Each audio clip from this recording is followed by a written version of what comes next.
It's gonna be a blood orgy. Boy, you said it, Chris Pontius.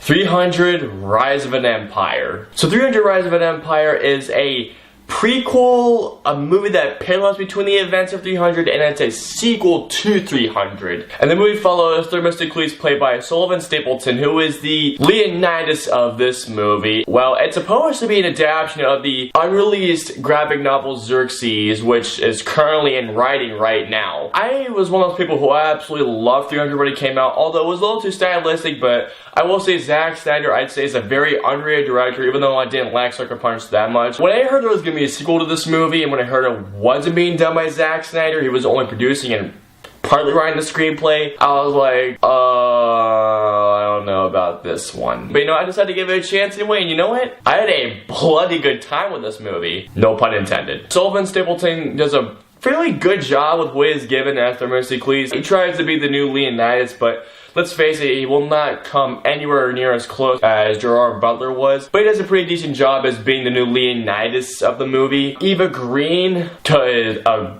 awesome job as the new villain Artemisia, I think her name is. Boy, she's quite the looker. She's a very menacing villain. The story isn't too well written per se, but what I really dug was how it did connect events from 300 while I was trying to parallel events to it. And one of the other things that I really liked about this movie was the fight sequences. The fight sequences of this movie were actually really fun to watch. I have to admit, the blood, you can tell with CGI blood, but honestly, I just wanted this movie wanting a fun time. Guys, this is more than a bloodbath. This is a blood orgy. I'm not even kidding. This movie has so much buckets of CGI blood. I slashed the foot and all of a sudden, blood everywhere.